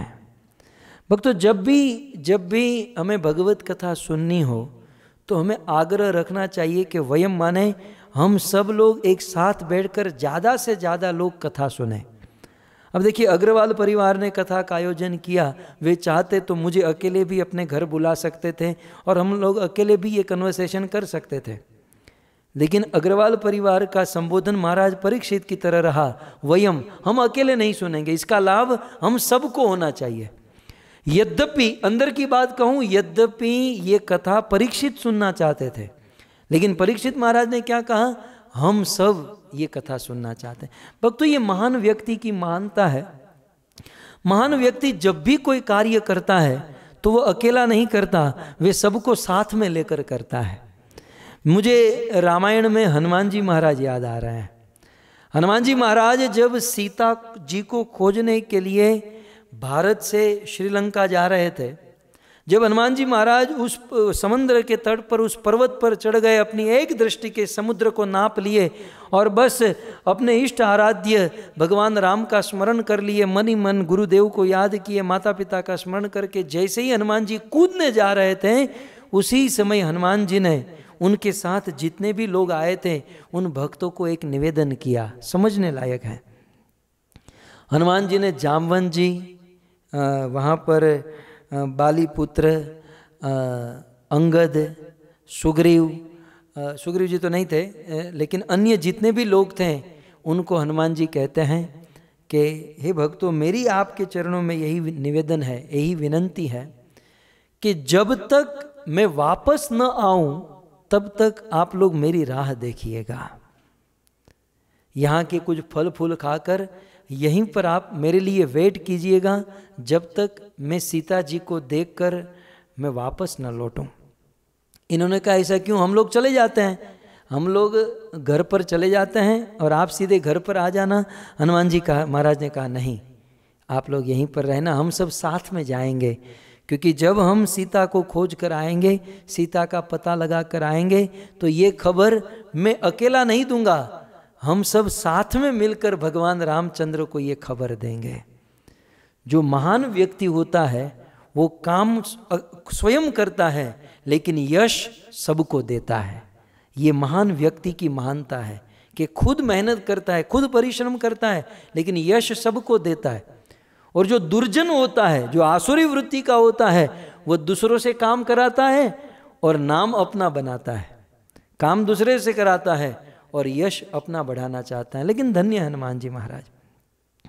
तो यहाँ पर महाराज परीक्षित कह रहे हैं कि वयम, और इस अनुपात में मैं अरुण जी, गीता माता और पूरे अग्रवाल परिवार का पूरी पूरी धन्यवाद करना चाहता हूँ कि जैसे महाराज परीक्षित का विशाल हृदय रहा, वैसे इस परिवार का भी विशाल हृदय, जिससे इन्होंने सर्वजन हिताय, सभी लोगों के लिए इस कथा का आयोजन किया।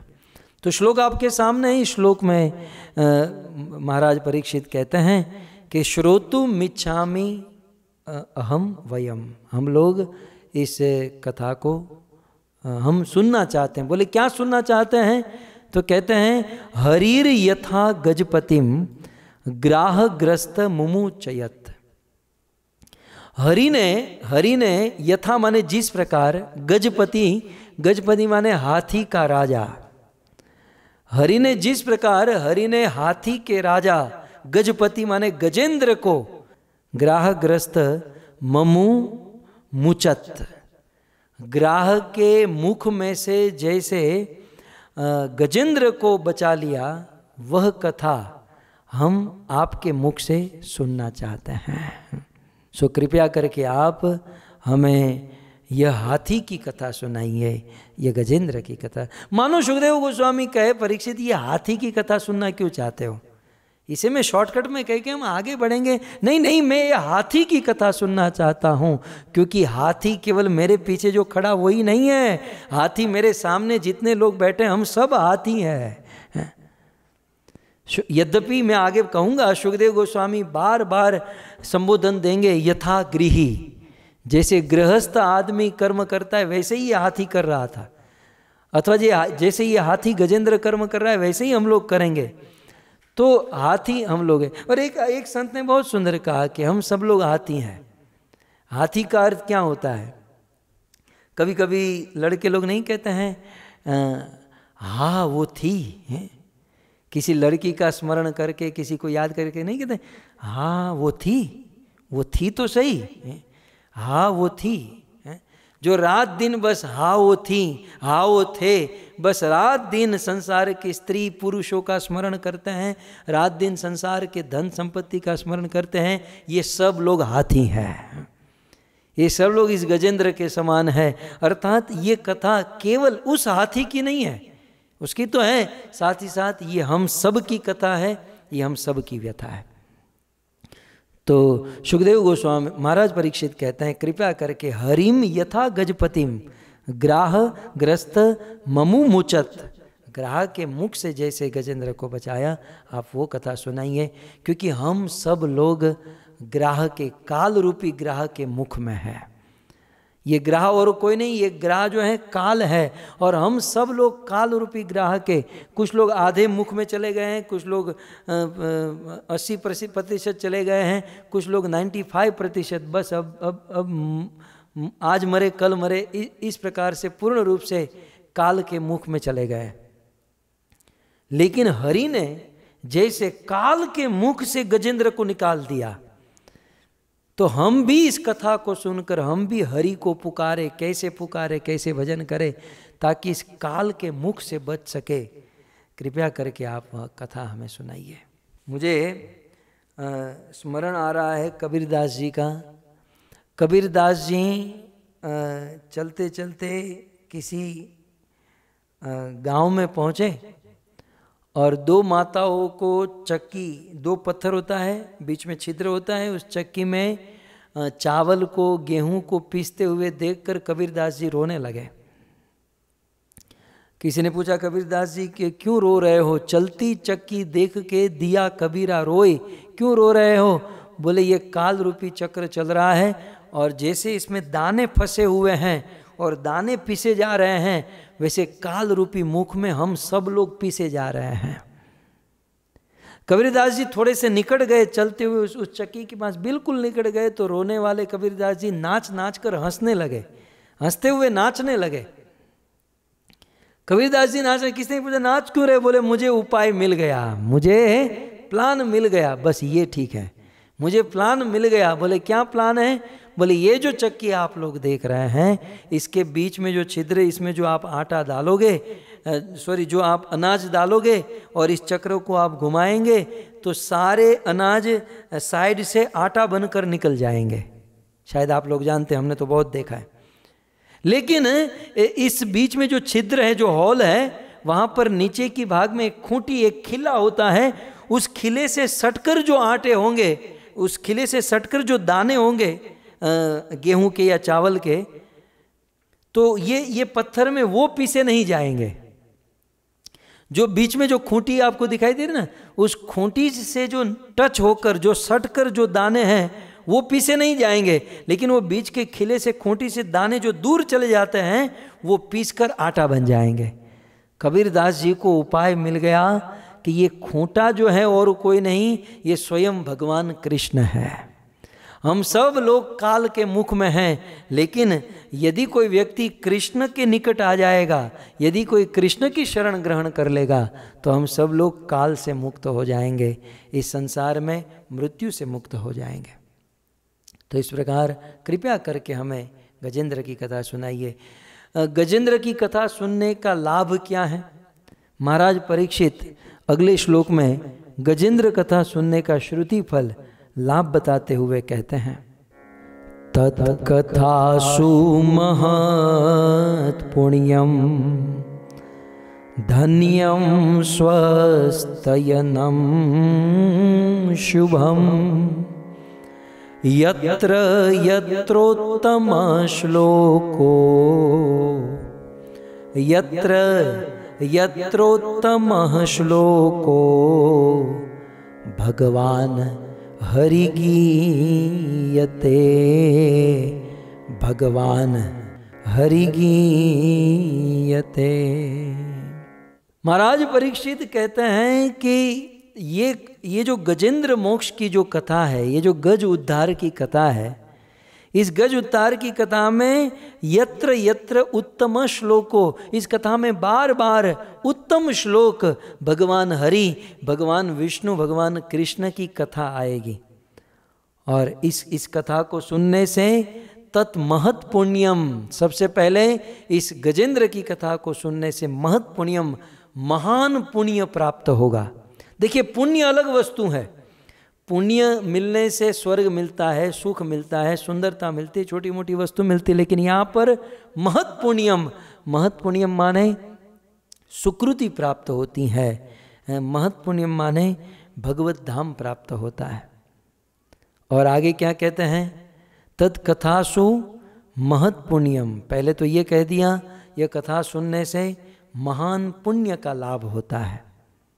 फिर क्या कहते हैं, धन्यम, ये गज उद्धार की यदि कोई कथा सुनेगा तो धन्यम, धन्यम का एक अर्थ होता है धन, उसे धन की प्राप्ति होती है।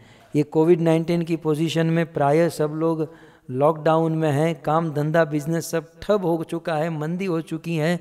इस कथा को ध्यान से सुनो, धन्यम, धन की प्राप्ति होगी। और सीधी बात है, धन की प्राप्ति होगी तो क्या हो जाएंगे, धन्य हो जाएंगे। सो धन्य के दो अर्थ हैं, धन की प्राप्ति भी होगी और धन्य हो जाओगे। फिर आगे कहते हैं, तत्कथासु महत् पुण्यम, महान पुण्य मिलेगा, महान धन मिलेगा, और स्वस्तयनम, ये कथा सुनने से जीवन में कल्याण होगा। स्वस्ति वाचन करते हैं ना, कल्याण, हमारे जीवन में जो भी अकल्याण है सब दूर हो जाएगा। यह कथा गज उद्धार गजेंद्र की कथा सुनने से स्वस्तयनम होगा। और इतना ही नहीं, फिर आगे अंत में कहते हैं शुभम, ये गज उद्धार गजेंद्र की कथा सुनने से जीवन में शुभ, शुभ ही शुभ होगा, सारे प्रकार के अमंगल अशुभ दूर हो जाएंगे, शुभ प्राप्त होगा। सुतत् कथासु महत् पुण्यम धन्यम स्वस्तयनम शुभम यत्र यत्र उत्तम श्लोको भगवान हरि गीयते, क्योंकि इस कथा में बारंबार भगवान को उत्तम श्लोक भगवान श्री कृष्ण को गाया गया है। भक्तों, इस श्लोक के, इस कथा के प्रारंभ में विजय ध्वज अपनी टीका में लिखते हैं कि इस गज उद्धार की कथा, गजेंद्र मोक्ष की कथा के द्वारा भगवान संसार के लोगों को बताना चाहते हैं कि जो मेरी शरण ग्रहण करता है, मैं मेरा सब कुछ छोड़कर, मैं मेरा सब कुछ त्याग कर उस भक्त के पास आता हूँ और उस भक्त की लाज बचाता हूँ, उस भक्त की सारी इच्छा पूर्ण करता हूँ। इस पूरी कथा का सार यही है कि भगवान ये बताना चाहते हैं कि जो मेरी शरण ग्रहण करेगा, मैं अपना सब कुछ छोड़ छाड़ कर उस भक्त के पास आ जाऊंगा। भक्त जूनागढ़ ने भी इस पर बहुत सुंदर लिखा, गजने वारे हूं तो गरुड़े चढ़िया व्योजी, मारा सेवक नी सुधी ले वारे, ऊंच नीच हूँ कहीं नहीं जानू, ऊंच नीच हूँ कहीं नहीं जाणू, मने भजे मुझ जेवारे, प्राण थकी मने वैष्णव वाला, प्राण थकी मने वैष्णव वाला। बहुत सुंदर। यहाँ पर नरसिंह मेहता लिखते हैं। आप कहोगे आज गुजराती क्यों ज़्यादा आ रहा है? क्योंकि आज मेरे सामने स्क्रीन है और उसमें गुजराती लोग ज़्यादा दिखाई दे रहे हैं। खैर जो भी हैं, लेकिन भाव बहुत सुंदर है कि नरसिंह मेहता कहते हैं गजने वारे हूँ तो गरुड़े चढ़ी आव्यो। अर्थात भगवान स्वयं, भगवान के भाव में नरसिंह मेहता कहते हैं, स्वयं भगवान कहते हैं कि गजने वारे, गज के लिए, गजेंद्र के लिए मैं गरुड़ के ऊपर चढ़कर आया। क्यों? मेरे सेवक की सुधि लेने के लिए। मारा सेवक नहीं सुधि लेवा रे। वैसे तो ये हाथी है, हाथी कोई ऊंचा आदमी नहीं माना जाता, लेकिन भगवान क्या कहते हैं? ऊंच नीच हूं कहीं नव जाणू। भगवान कहते हैं मैं ऊंच नीच कभी नहीं देखता हूं। कौन ऊंचा कौन नीचा, कौन शूद्र वैश्य, कुछ नहीं, या कोई पशु भी क्यों न हो, यदि मेरा भजन करता है तो ऊंच नीच देखे बिना मैं उसके पास आता हूं, क्योंकि भगवान का सिद्धांत है। बहुत सुंदर बात कही कि ऊंच नीच हूं कहीं न जाणू। क्यों? कारण के मने भजे मुझ जेवा।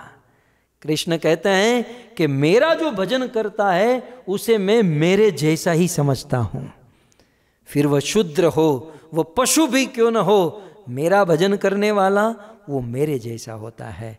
सो ऊंच नीच हूं कहीं न जाणू, मने भजे मुझ जेवा। क्योंकि प्राण थकी मने वैष्णव, मेरे प्राण से भी अधिक मुझे मेरे वैष्णव प्रिय है। सो इस प्रकार से यहाँ पर महाराज परीक्षित ने जिज्ञासा की। और आइए हम इस गजेंद्र मोक्ष की कथा प्रारंभ करते हैं। बहुत रोचक कथा है। प्रारंभ ओपनिंग ही बहुत सुंदर तरीके से शुकदेव गोस्वामी करते हैं। शुकदेव गोस्वामी इस प्रथम श्लोक में कहते हैं, श्री शुक उवाच आसीत गिरिवरो राजन् त्रिकूट इति विश्रुतः शिरोदेनावृतो श्रीमान् क्षीरोदेनावृतः श्रीमान् योजना युतमुच्छ्रित योजना युतमुच्छ्रितः। महाराज परीक्षित की जिज्ञासा सुनकर हजारों लोगों के बीच में शुकदेव गोस्वामी उनकी जिज्ञासा का अनुमोदन करते हुए बड़ी प्रसन्नता से कथा प्रारंभ किए। शुकदेव गोस्वामी कहते हैं कि आसीत गिरिवरो राजन, हे राजन, हे परीक्षित, एक बहुत बड़ा गिरिवर, एक बहुत बड़ा पर्वत था। कहाँ पर? क्या नाम था उसका? त्रिकूट इति विश्रुतः। आसीत गिरिवरो राजन, हे राजन, एक बहुत बड़ा पर्वत था और उस पर्वत का नाम क्या था? कहते हैं त्रिकूट इति विश्रुतः। श्रुत माने सुनना, विश्रुत माने विशेष रूप से सुनना। शुकदेव गोस्वामी परीक्षित से कहते हैं, परीक्षित, मैंने विशेष रूप से सुना है कि उस पर्वत का नाम त्रिकूट है। तो आसीत गिरिवरो राजन, हे राजन, एक बहुत बड़ा गिरिवर है, उसका नाम त्रिकूट है। अब देखिए, त्रिकूट इस शब्द के ऊपर यदि हम थोड़ा सा स्मरण करें, त्रिकूट, त्रिकूट, कूट का अर्थ होता है शिखा। कूट माने एक बहुत बड़ा ऊंचा भाग, कूट माने शिखा। ये जो त्रिकूट पर्वत था, इस त्रिकूट पर्वत की 3 शिखा थी। ऐसा कहते हैं कि एक शिखा, त्रिकूट पर्वत की एक टोच लोहे की बनी हुई थी, दूसरी शिखा, दूसरी टोच चांदी की बनी हुई थी, और तीसरी शिखा सोने की, रियल गोल्ड की बनी हुई थी। जैसे कोई बहुत बड़ा राजा होता है और राजा के ऊपर मुकुट सुशोभित होता है, वैसे त्रिकुट पर्वत की ये तीनों शिखाएं बहुत सुशोभित होती थी। ये त्रिकुट शब्द आया है इसलिए और भी एक कूट है जिसका नाम है चित्रकूट। देखिए ये त्रिकुट पर्वत स्वर्ग में है, दूसरा है चित्रकूट, इतना सुंदर कूट जहाँ पर भगवान राम सीता लक्ष्मण के साथ 10 से 12 वर्ष तक रहे। एक है त्रिकुट, दूसरा है चित्रकूट जहाँ पर भगवान राम रहे, तीसरा है अन्नकूट जहाँ पर भगवान कृष्ण रहे। आप सब जानते हैं हमारे ब्रज में, वृंदावन में, गिरि गोवर्धन की तलेटी में अन्नकूट है। सो एक है अन्नकूट जहाँ पर भगवान कृष्ण रहे, जहाँ गोवर्धन जी रहे। तो एक होता है, एक है त्रिकुट जहाँ देवता रहते हैं, एक है चित्रकूट जहाँ भगवान रहते हैं, एक है अन्नकूट जहाँ कृष्ण रहते हैं, और एक है माथाकूट जहाँ हम लोग रहते हैं। हम भी कूट में रहते हैं लेकिन माथाकूट करते हैं। अब उसको हिंदी में क्या कहेंगे पता नहीं, गुजराती में माथाकूट कहते हैं, बड़ा फेमस शब्द है। सो हम जहाँ रहते हैं वहाँ केवल माथाकूट है, मगजमारी है। इसलिए यदि हमें इस माथाकूट से बचना है तो लूट करना होगा। माथाकूट से बचने के लिए लूट करना होगा। किसकी लूट? राम नाम की लूट, लूट सके तो लूट। माथाकूट से बचने के लिए राम नाम की लूट, लूट सके तो लूट। यदि नहीं लूटे तो भाग्य जाएगा फूट। यदि इसे नहीं लूटे तो आपका भाग्य कर्म फूट जाएगा, इसलिए लूट ले। खैर, त्रिकुट से मुझे स्मरण आया, त्रिकुट, इस त्रिकुट के विषय में कहते हैं कि शिरोदेना वृतः, क्षीर सागर से वो आवृत था, और अयुतः श्रुतः, ये पर्वत अनेकों 10,000 योजन ऊंचा था। 10,000 योजन ऊंचा और 10,000 योजन चौड़ा था त्रिकुट नाम का पर्वत। और इस त्रिकुट पर्वत को सर्वप्रथम कहते हैं आसित गिरिवरो राजन। अब देखिए, हम लोग भारत में हैं, कुछ लोग अमेरिका में हैं, अब यहाँ तो आज ऑस्ट्रेलिया कनाडा सब जगह से हैं, लेकिन जो भी है हम लोग अभी पृथ्वी पर हैं, ठीक है। और जाना है त्रिकुट गिरिवर, ये स्वर्ग में है, लेकिन वाया वृंदावन होकर जाएंगे, क्योंकि भक्तों स्वर्ग में इस त्रिकुट पर्वत को गिरिवर कहा गया, और हमारे ब्रज में जो गोवर्धन है उसे भी गिरिवर कहा गया है, उसे गिरिराज कहा गया है। सभी पर्वतों का राजा है गिरिराज, जो द्रोणाचल का पुत्र था, लेकिन कुंभज ऋषि के द्वारा वह वृंदावन ब्रज में पहुंचाया गया। और स्वयं सुखदेव गोस्वामी ने कहा कि गोवर्धन में और भगवान में कोई अंतर नहीं है। और जब सारा ब्रज इंद्र के प्रकोप से कोपायमान हुआ, तब उसकी रक्षा करने, ब्रजवासियों की रक्षा करने के लिए भगवान ने इसी गिरिराज गोवर्धन को धारण किया था। सो इस प्रकार त्रिकूट इति विश्रुत। आगे कहते हैं सरित सरो बीछोदे पुलीने मेणिवालुके देव स्त्री मज्ज नामोद शोरभाद अम्ब नीलेरयुतः। कहते हैं कि बहुत सुंदर त्रिकुट नाम का पर्वत, और त्रिकुट पर्वत की तलेटी में एक बहुत सुंदर वन था। उस वन की बहुत सुंदर शोभा, 20 श्लोक में उस वन की शोभा का वर्णन किया गया है। वहाँ सुंदर लता पता थी, वृक्ष थे, सुंदर झरने थे, और वहाँ पर एक बहुत सुंदर सरोवर था। और उस सरोवर में कहते हैं सरित सरो भी, एक बहुत सुंदर सरित माने सरोवर था। और उस सरोवर में आप ये दूसरी लाइन में देख सकते हैं देव स्त्री मज्जना मोद, देवताओं की स्त्रियां अर्थात देवताओं की पत्नियां, मज्जन माने स्नान करती थी, और मोद माने आनंद से। ये वही सरोवर की बात हो रही है जहां पर गजेंद्र पानी पीने के लिए जाएगा, और जैसे ही गजेंद्र उस सरोवर में उतरेगा तो वह ग्राह जो है गजेंद्र का पांव पकड़कर उसे खींचेगा। ध्यान से सुनिएगा, ये उसी सरोवर की बात है। लेकिन यहाँ पर क्या कहते हैं, देव स्त्री मज्ज ना मोद। लेकिन देवताओं की स्त्रियां, देवताओं की पत्नियां रोज इस सरोवर में स्नान करती थी और देवताओं की पत्नी स्नान करती थी, लेकिन उस समय वह ग्राह उनके पांव को नहीं पकड़ा। लेकिन जब गजेंद्र स्नान करने गया तो ग्राह ने गजेंद्र का पांव पकड़ लिया। आप समझ रहे हैं ना, ये श्लोक में लिखा है देव स्त्री मज्जना मोद। तो देवताओं की पत्नियां, स्त्रियां जब स्नान कर रही थी तो ग्राह ने नहीं पकड़ा, और उसी सरोवर में जब ये गजेंद्र हाथी स्नान करने गया तो ग्राह ने इस हाथी को पकड़ लिया। मुझे तो एक ही कारण लग रहा है कि ग्राह भी जानता है किसका पांव पकड़ना और किसका नहीं पकड़ना। ग्राह भी सोचता है कि भाई स्त्रियों से दूर रहो, यदि इसका पांव पकड़ लिया तो हम भी बहुत बड़ी फजीयत में फंस जाएंगे, हम बहुत बड़ी परेशानी में आ जाएंगे। इसलिए ग्राह ने सोच समझ के उस स्त्री का पांव नहीं पकड़ा, उस हाथी का पांव पकड़ा। और इस प्रकार से यहाँ पर आगे सुखदेव गोस्वामी अगले श्लोक में कहते हैं कि वहाँ पर एक बहुत सुंदर उद्यान था।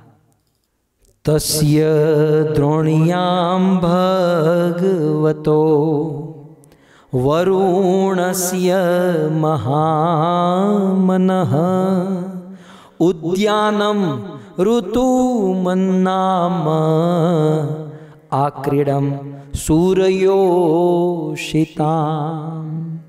सुखदेव गोस्वामी कहते हैं कि वहाँ पर उस सरोवर के तट पर उद्यानम, एक बहुत सुंदर उद्यान था। और उस उद्यान का नाम क्या था? उद्यानम ऋतुमन्नामम, अर्थात उस उद्यान का नाम था ऋतुमत उद्यान। यहाँ पर इस श्लोक में लिखा है ऋतुमत उद्यान। और उस उद्यान के स्वामी वरुणस्य महात्मन, वरुण देवता के द्वारा शासित, वरुण देवता के द्वारा बनाया हुआ एक बहुत सुंदर उद्यान था। और उस उद्यान का नाम था ऋतुमान उद्यान। इस उद्यान की विशेषता बताते हुए कहते हैं कि इस उद्यान में ऋतुमत, ऋतुमत माने जैसे हम लोग भारत में रहते हैं तो भारत में ऋतु ये होती हैं। और भारत की ऋतु ये आप सब जानते हैं कि भारत में मुख्य रूप से 6 ऋतु होती हैं। 12 महीने में 6 ऋतु बदलती हैं। हम लोग देखते हैं कि आश्विन और कार्तिक में शरद ऋतु होती है, और फिर उसके बाद माघशीर्ष और पौष में हेमंत ऋतु होती हैं। उसके बाद माघ और फाल्गुन में शिशिर ऋतु होती हैं। चैत्र और वैशाख में वसंत, और ज्येष्ठ और आषाढ़ में ग्रीष्म, जो अभी चल रहा है, ज्येष्ठ और आषाढ़ में ग्रीष्म ऋतु होती है। और फिर छठी है सावन और भादो, जिसमें वर्षा ऋतु होती हैं। तो इस प्रकार हमारे भारतवर्ष में 6 ऋतु ये समय से, भारतवर्ष बड़ा धनी है कि बड़े समय से, थोड़ा बहुत अंतर होता है 2-5 दिन 1-2 वीक का, लेकिन समय से ये 6 ऋतु ये बदलती हैं। शरद, हेमंत, शिशिर, वसंत, ग्रीष्म और वर्षा। लेकिन भारत में भी ये 6 ऋतु ये समय समय से होती हैं। लेकिन यहाँ स्वर्ग में जो ये उद्यान था वरुण देवता का ऋतुमत उद्यान, इस उद्यान में ये 6 ऋतु रोज होती थी। अर्थात दिन में 24 घंटा होगा तो हर 4 घंटे में ये ऋतु बदलती थी। आप विचार इमेजिन कीजिए, 4 घंटा शरद ऋतु है, दूसरे 4 घंटे हेमंत ऋतु है, तीसरे 4 घंटे शिशिर, चौथे 4 घंटे वसंत होती हैं, बाद में 4 घंटे ग्रीष्म और 4 घंटे वर्षा। तो ये बहुत सुंदर स्वर्ग के इस उद्यान का वर्णन सुखदेव गोस्वामी करते हैं। और कहते हैं कि वहाँ पर उस उद्यान में, उस वन में बड़े बड़े खूंखार सिंह, भालू, खूंखार पशु गजेंद्र के भय से भयभीत होते थे। और छोटे छोटे हिरण, खरगोश, ऐसे जो निर्दोष पशु होते थे, वो गजेंद्र के रहने से वो निश्चिंत होकर विचरण करते थे कि हमारा बाप गजेंद्र जब तक जीवित है, इस वन में किसी की ताकत नहीं कि हमको मार सके। सो पूरे उस वन का राजा था गजेंद्र, एक हाथी। और वह गजेंद्र किस प्रकार से अपनी पत्नियों को लेकर, अपने बच्चों को लेकर इस वन में विचरण करने के लिए निकला, और किस प्रकार वे अपने कर्तव्यों का पालन करते हुए जब कर्तव्य की आसक्ति में फंसा और ग्राहक के द्वारा किस प्रकार वह दुर्गति में पड़ा, ये कथा हम कल विस्तार से सुनेंगे। तब तक के लिए आप सभी भक्तों के चरणों में प्रणाम और अग्रवाल परिवार को भूरी भूरी धन्यवाद, जिनकी कृपा से हम सब लोग इस कथा को श्रवण करने में, सुनने में लगे हुए हैं। और साथ ही साथ आप सभी भक्तों का धन्यवाद। ग्रंथराज श्रीमद् भागवतम महापुराण की, शिल प्रभुपाद की, निताई गौर प्रेमानंदे। जय जय श्री राधे, जय जय श्री राधे, जय जय श्री राधे। हरे कृष्णा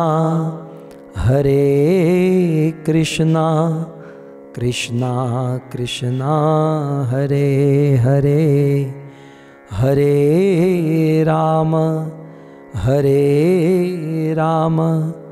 राम राम हरे हरे।